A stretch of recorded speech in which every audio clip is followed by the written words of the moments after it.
Hey everyone, Brendan Snyder here. How are you? Thanks so much for joining me and welcome to another episode of New Music Finds. This is where I like to collect together all the different things that I picked up over the past week and provide you a little bit of background on it and maybe turn you on to something new along the way and or just remind you about some cool stuff you have in your own collection.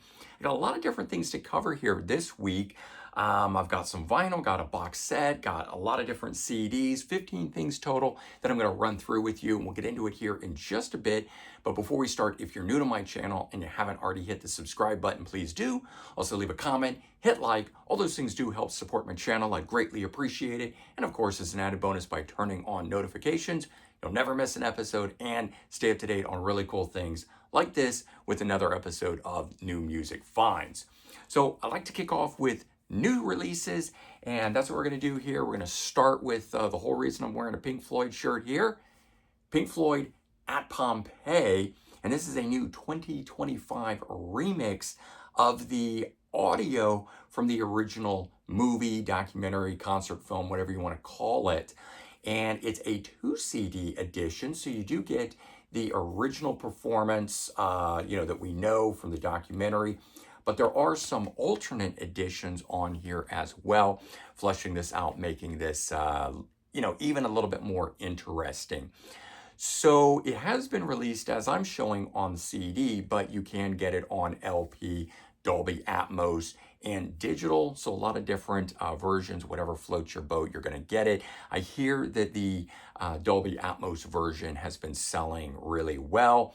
7 songs total on here, including this being bookended by Echoes, which is just an absolute classic track that doesn't get enough love. So glad to see that's what's on here, sort of getting a new light shown upon it.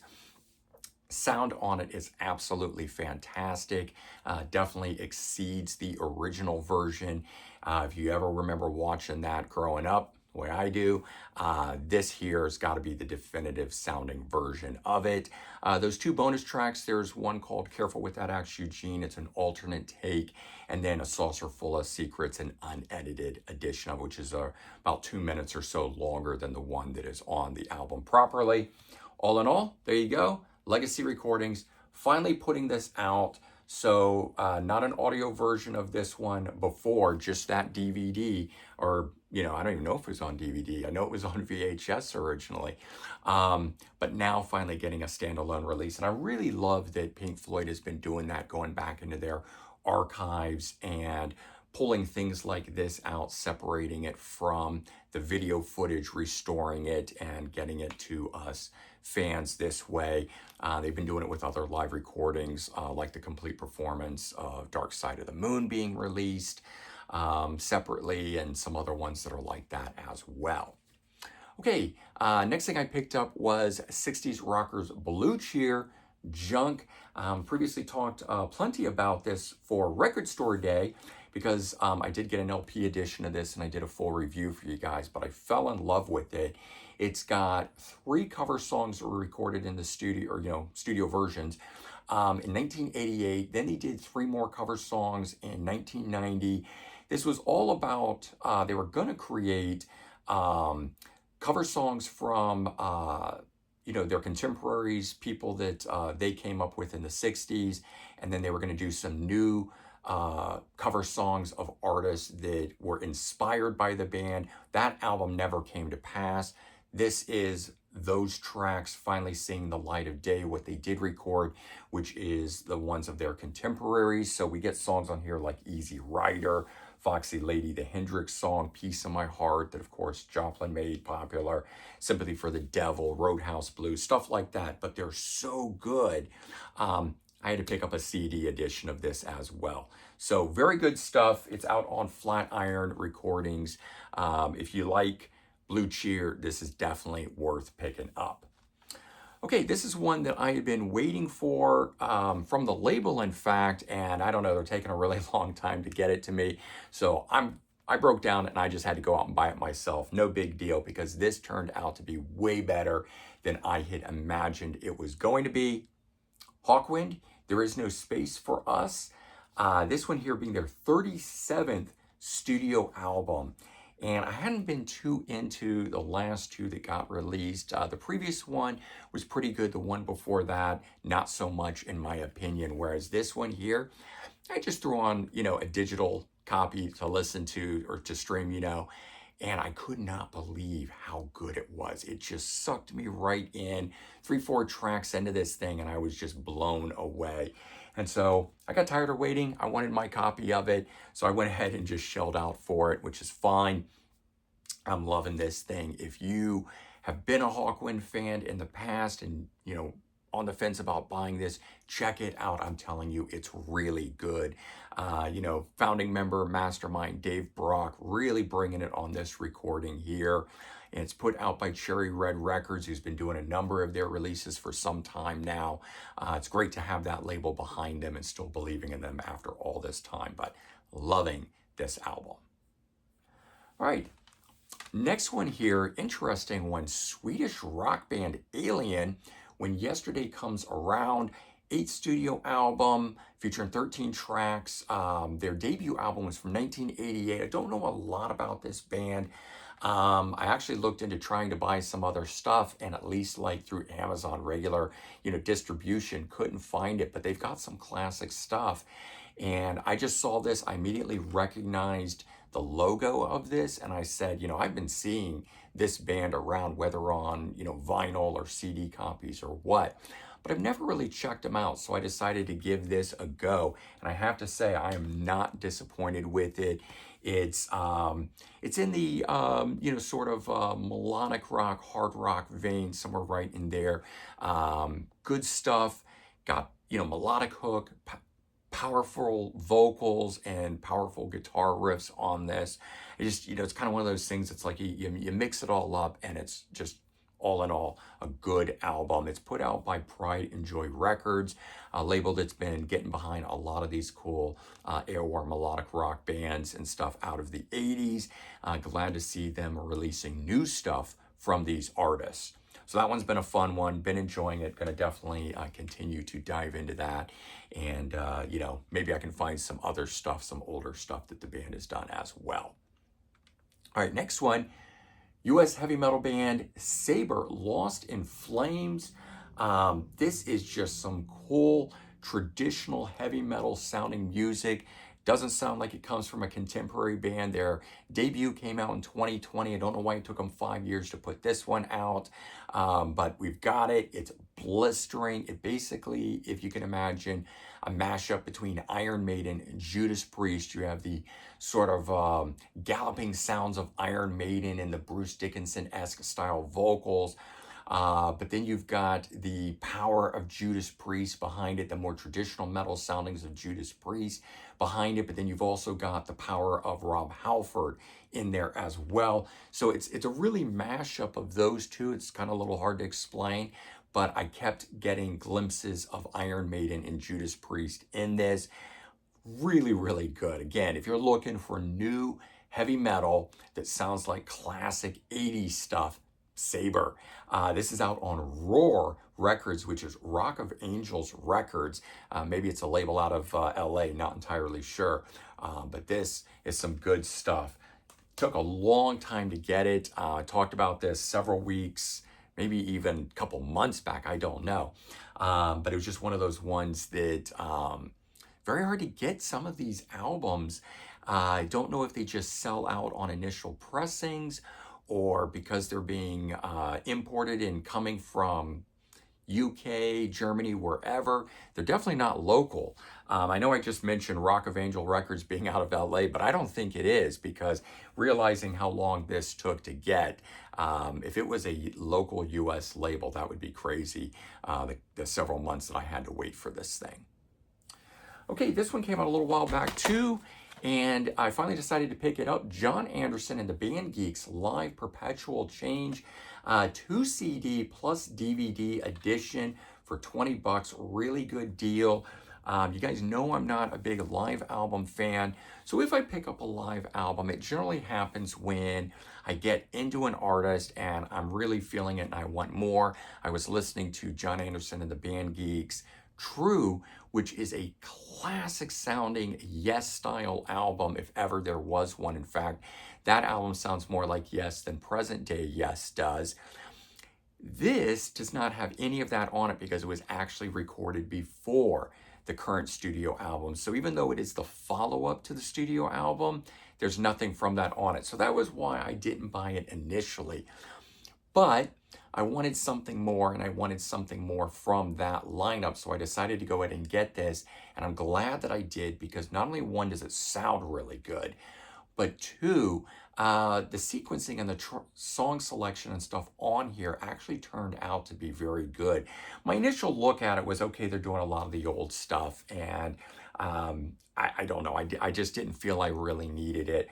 But it has so much more life and energy than the present day Yes live recordings that I've been getting, and those have felt very tired to me. This just feels like a rejuvenated band. I think that John Anderson felt really strong going out with the band Geeks behind him. Richie Castellano on bass, who sounds like a mad Chris Squire going to town on that thing. He comes from Blue Oyster Cult. He's in the current lineup of Blue Oyster Cult. That's the only name that rung a bell for me. I'm sure these other guys have played with other people, but very good band, strong band, and it probably just provided a lot of energy for him going out with such a strong band, doing these songs, making them sound as good as they did. But that comes across in the live performance, and all in all, I have to say the 10 tracks, they're all Yes songs. There's no John Anderson solo material on it of either the new or old John Anderson stuff. So all 10 songs on here are Yes. That in and of itself is cool, but that was also one of the reasons that I had steered clear of it. I would have liked if there had been more variety, meaning my initial reasons for going into it. As it stands, it's the perfect release for me right now, because I was feeling that need and wanting more of that, which will lead me into the next thing, which is, because of that, I chose to finally pick up this Close to the Edge, the super deluxe edition of the album by Yes. 53 years on, because it came out in 1972, so finally seeing the light of day in a deluxe edition of it. I have the book in here in the middle of this. It usually is in the flap that's behind this guy with the LP that's hidden in there, and there's the other discs in it. But I have done a full review and unboxing for this box set. If you want to see that, I will leave a link in the description of this video for you. But this being also 2025 release this year, and something that initially I chose not to pick up. Just, I don't know, I wasn't in the mood for it, though. I know it came out in a week that a lot of other things came out in, but also I wasn't entirely sure that the new 2025 Steven Wilson remix was going to be different enough and warrant me wanting to pick it up for that, because I already have a 2013 Steven Wilson remix, and they are night and day different. So in the end of the day, totally making it worthwhile. There's a lot of other great things about it that I've enjoyed since getting it, making it now. Really enjoyed having picked it up, and so we'll definitely go into top box sets of 2025 so far, of which I haven't picked up a lot, as like every artist under the sun is putting out a deluxe edition or a box set edition, and a lot of it just is content I'm not interested in. This one here has proven me wrong. I'm glad that I got it. If you passed on it originally, I now would say it's totally worth getting. Okay, and something else I picked up is a Record Store Day release that came in to Sound Exchange after the fact. They had sold out of this. I wasn't able to get a copy at the time. In the end of the day, I was okay that I didn't, because I chose to pick up the single CD edition that came out last week. I talked about this, which has 10 tracks on it. Turns out those 10 tracks are the first LP that's in here. The entire second LP that's in here, those songs do not appear. So this is not really a selections of, it's just the first disc in here, which leads me to believe they might put out a CD 2, a volume 2 later on, if that does well. But in case they don't, I wanted to make sure that I got it, and I found this. One copy of it came in, and it was just regular. It wasn't somebody selling it back to Sound Exchange. some of these things become available through the distributor after record store day. Who knows why? Because they're generally all shipped out and sold, but maybe it's shipped back for one reason. Maybe they found an extra copy. Maybe there were promo ones that didn't get distributed. Who knows? All in all, one popped up and he brought it in and I saw it and I snapped it up. I'm glad that I did. In fact, Anthony Coviello was saying he would be grabbing it and taking it home if I didn't. Probably a ploy to get me to buy it, but I believed him wholeheartedly, knowing what a big Police fan he is. So I snapped it up. Figuring, if he wanted, he would have put it aside for himself anyway, but I'm glad to get it. So you might be asking yourself, if you watch this series, this video with me, and you saw last week, and I talked about this, and I said how sort of disappointed I was in the live performances. I didn't think that they were very lively. In fact, a lot of the Sting material and Police material, even though they were a trio, there was a lot more overdubs and stuff that were done that fleshed those out to sounding bigger than they were. So as a trio, it sounds like a lot is missing on the live performances. That's all true. I don't change my opinion on any of that.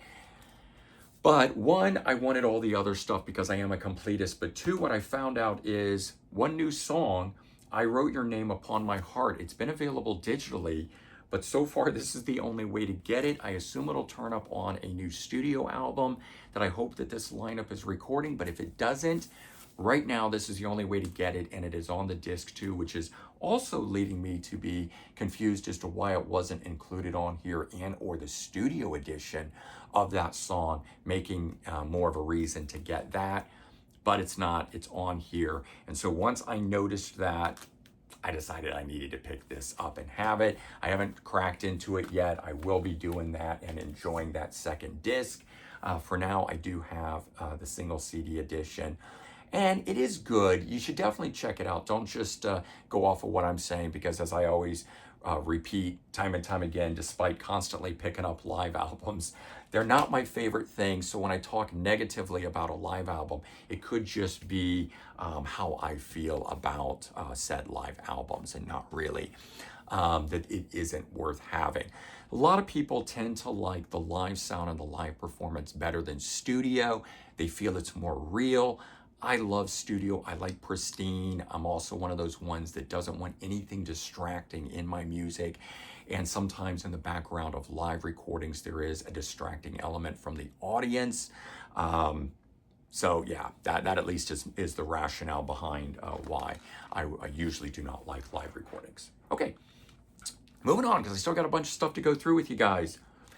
Hawkwind, Space Hawks. This is a 2013 compilation, but also including new material. It's got some older songs, or recent at that time, from the three previous albums where they remixed them. Then they went back into the studio, re-recorded some older songs, so new studio versions of older tracks on here, and some new songs. So it was put out like a new album, but it was not a full new studio album. So it's been actually really hard to figure out what this was, because sometimes I would see it listed in sequence like it was a new album, and other times I couldn't find any info on it. So I finally got to the bottom of it, but it sounded fascinating to me and I picked it up, and very glad that I did, because I had picked up the most recent Hawk when I was in a Hawkwind mood. And as you can kind of see, I've been in sort of a progressive rock vein with things. So that was part of picking that up. The new Sting, having gotten this the previous week, at the same time at Sound Exchange finding the 3.0, I picked up some more Sting. So 1986 live album, which is called Bring on the Night, one that is in the, what they call the Fat Boy, I believe, the double disc edition of it. Has two booklets, one here and one there. I decided to pick this version up. I think they have since released it as not only two individual jewel cases, there's that edition of it, which I don't like, because you always end up losing, it's hard to keep them together. If I'm going to have a completed thing, I want it to be in one like this. I do think there might be a version of it in the Slimline. I'm not entirely sure, but I found a used copy of it for $8.99, and it was just perfect to get. I love the nostalgia of it. And I decided to go ahead and pick this up, a 2011 best of, and it's a best of a box set, but it's still a best of. It's called the best of 25 years, 25 years being the box set that came out at the time, a 3 CD DVD, but it was basically 3 CDs of solo songs, like an anthology. And at the time, I just didn't feel I needed 3 CD anthology of solo material Sting. I have all the albums. And so I looked at this at the time. There's 9 studio songs and 3 live songs. There was nothing new, or so I thought about it, so I didn't pick it up. And I looked at this, and every so often I would take a peek at it. Anytime I want more by an artist and I already own all the studio albums, that's when I start buying live albums, best ofs, things that are just new ways for me to hear stuff that sort of quell that feeling at the time. And of course, it also completes and rounds out the collection. But I usually wait to pick those things up until I'm really wanting it. And if I can find something unique about it, then all the better. And so what I found out about this is there are 3 remix tracks on here, including the first 2. If you love somebody, set them free and we'll be together. First one off of his first solo album, and the second off the second solo album. Those are 2 albums I've never really been able to get into. I always felt they had too much of a jazz flavor to it. I didn't really care for that. I got into Sting on the 3rd solo album, Soul Cages, fell in love with them there, and have enjoyed this stuff going forward for the most part. So the fact that this opens with those 2 songs, I wasn't too happy about, but then I heard they were remix versions, and I thought, wait, what? And I streamed it and I listened to it, and they're so much better and in fact, I think they're far superior to the album edition. And so as it turns out, the box set had a number of remixes on it, and I didn't know that. I probably would have bought the whole box set at the time, but it definitely made me want to pick this up. And so first of all, it just kicks off great. 2 songs I've never enjoyed before, suddenly really enjoying. They don't dilly-dally around with a bunch of filler tracks.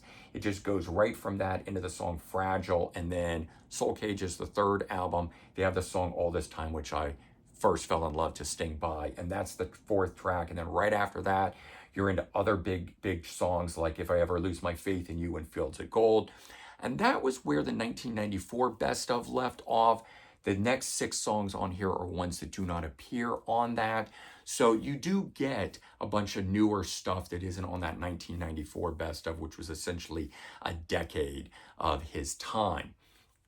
So all in all, very cool. It turned out to be something that was great. I've listened to it a number of times since getting it, and just, like I said, quelled that urge to have new studio Sting, even though I have this as the live album. But that's kind of how things go for me. When I'm in the mood for a particular artist and I go to record stores, I hunt for stuff.